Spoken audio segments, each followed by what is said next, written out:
customers for their continued support and want to wish you a very happy Christmas and a peaceful New Year. Ocean FM Traffic and Travel.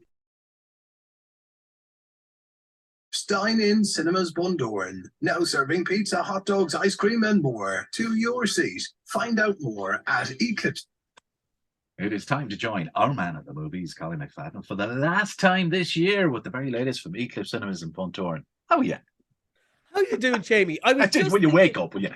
Yeah, I was just thinking about that. You know, I was in Dublin last night. I went home to see some friends, and as I was driving up, now, of course, once I got in range, I switched straight on to Ocean FM. But before I got in range, I was listening to some podcasts, and it's kind of traditional. A lot of those Christmas podcasts. On the final one for the year, they have a few drinks while they're doing it, and I was just thinking here. We've never done that, Jamie. What about 2023? Coffee, what do you reckon? Coffee. The last one next year. We'll have a few scoops and see if the listeners may notice any difference. It'd be kind do of a lot sad more laughing. Yeah, they could do. So, yes, it's the end of the year. And as always, there's a big movie on Stephen's Day coming up. They always have one for that. Sometimes it gets released in advance. Not this time. We won't get a chance to see it actually on Stephen's Day. And they're banking all their money. They're saving all their love for Stephen's Day because Whitney is coming to the screen. It's 10 years since she passed. It's hard to believe it's 10 years. And there's a biopic from the team who brought us Bohemian Rhapsody. So you kind of have a sense of how it's going to be. I think if you play the clip there, it'll give everyone a little taste and see what they think of I Want to Dance with Somebody. Whitney Houston! I sing what I want to sing, be how I want to be, reach as big an audience as I can. I wanna dance with somebody. This is what they want. You're going to give it to them. Just watch me. Clive, I want to do a movie. It's about a singing star and her relationship with her bodyguard. Who's the bodyguard? Kevin Costner. If I say no, because I meant yes. I want to dance. Ooh, Daddy, I trusted you. Hey, she's got the accent down, hasn't she? And she's British definitely, yeah, she definitely does, and has the look and kind of the slightly tacky 80s at some stage.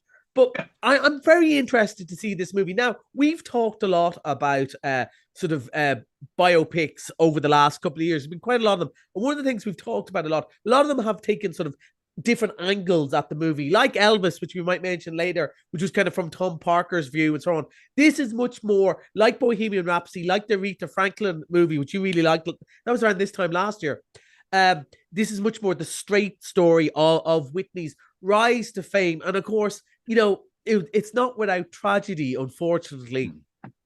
As that clip kind of alluded to, there was always a sense that she was too poppy for some of the soul music. She didn't quite get respect there, that she wasn't doing enough sort of, you know, black music to be respected that way. Like everyone said, oh, she's great voice, but it's all kind of fluffy pop stuff. And the truth, you know, the proof, I suppose, of that was wrong and nonsense at the time, because we still, those songs hold up. Those songs are bulletproof. Yeah. And I was actually listening to some of her stuff beforehand, just that. And obviously you think of, you know, Want to Dance with Somebody and How Will I Know and all those, but there's so many other bangers that I'd forgotten about. You know, even like My Name Is Not Susan, I had forgotten that existed. It's a great song, you know, and like, you know, I'm a heavy metal fan, but you know, you just have to sometimes respect just a really good 3.5-minute pop song. And she was brilliant at it and sold oodles of records and was such a brilliant star.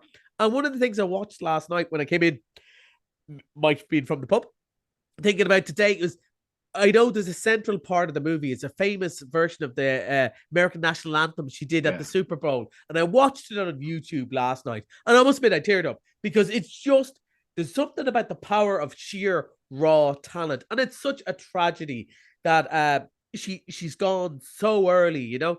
And like, I think it is one of those movies, there's a lot of people still alive that are connected to her. So I think they're not quite pointing fingers or anything yet. I think there's probably another maybe kind of darker story to be told when other people have passed on. And of course, her own daughter died pretty much the same way. She died 3 years later. And I know that's, they don't concentrate on that movie. I suppose everything's too raw. Still, this is more about the story of the pop years and the fun years and the bodyguard and all that sort of stuff. Yes. Yeah. And Come here. When is that open? When are you? When is Stephen's it? Day. Oh, Stephen's Day. I'm holding on to Stephen's Day. I think we talked about this last year, Jamie. I'm always surprised around Donegal how many people say Boxing Day. As long as I'm on the radio, it's Stephen's Day. It's Stephen's Day, and I'm sticking to it. But that's open Stephen's Day. I think it'll be a really popular over the Christmas holidays, and especially I think it will appeal to a lot of mums that maybe are very busy up till Christmas, and maybe lads have a list there. Give them a chance to put their feet up, go into the director's lounge or go into cinema and watch this and just enjoy the music and enjoy just the talent. And it's good to remember, it's so very easy to remember the tabloid stories and forget the talent. And this is brilliant. Yeah. Right. There's a movie I'm really looking forward to seeing because anything with Tom Hanks in it does it for me. A Man Called Otto. Yeah, this one's coming out the following week, but we won't be on, so we thought we mentioned it. And you're full of turkey. You've probably had your fill of beer. What are you going to watch? And then here comes Tom Hanks as a grumpy old so-and-so. And I just saw the trailer, right? And it looks like it's kind of maybe his as good as it gets. He's a grumpy old so-and-so that everyone dislikes. And then there's a little dog comes along and you know where it's going to go. And if anyone else, you'd go, Tosh and nonsense, Seamus. You'd say Tosh and nonsense, but it's Tom Hanks. It's Tom Hanks. I am in. I am in. There's no one I would rather see play a grumpy old so-and-so who I have a feeling his heart is going to be melted by the dog and he's going to start helping people. And I am 100% here for that. It is exactly the antidote to the festive stuffing I'm planning on having. So when I'm on my depressed Christmas diet, post-Christmas diet, I think this will do the job just lovely. Okay, we're looking at Grumpy Will You. Right, movies of the year, we were kind of looking back and we were talking and there's a couple of them still with you. Yeah, it's funny. Maybe they actually listen to me in work. I don't know. Because I was saying I texted you a couple of days ago and said, I'd like to round up with the movies that, the best movies we saw this year. And two big ones and one small one that really did. And they're actually being re-released and nobody would believe me. Everyone would think I'm just giving them a plug, but they genuinely were my three movies. Obviously, Top Gun. We talked loads about Top Gun. Such a wonderful cinema spectacle. We were asked, it's coming back because it has to be seen on the big screen. I don't care how big your telly is. It is not going to do it justice. Have you seen the clips of Tom Cruise doing his Mission Impossible stuff?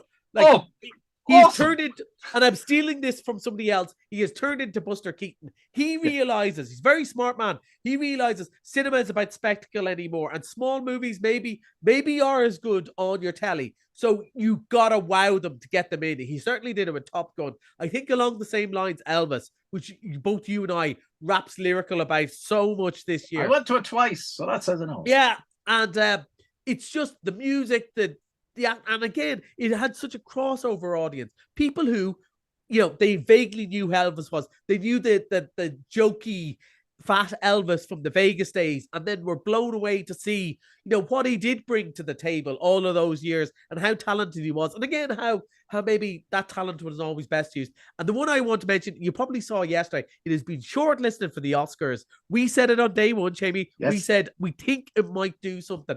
And I am going to do, it's the end of the year. I'm allowed to boast a bit. I'm yes, little bit. When I saw the trailer for this movie on Colleen Kuhn, and I said, can we get that movie? They said, sure, who would go and see an Irish language movie in Donegal? Nobody's going to, Bundoran, Sligo. Nobody's going to go and see an Irish movie. Loads of people came on its own scale. Probably as many people came to Colleen Kuhn in comparison to his budget as Top Gun got in comparison to its budget. There's a huge difference with just the drawing power. And not one person I ever heard, I'm sure there is one, because there's always a contrarian, not one person I've ever heard come out of it and go, well, that was rubbish. What was the hype about? I am delighted it's been nominated for an Oscar. It'll have a really tough go because anything that gets nominated for the foreign language movie, they tend to be better than the other ones. But even still, it's got rave reviews in the New York Times. It's got rave reviews in LA.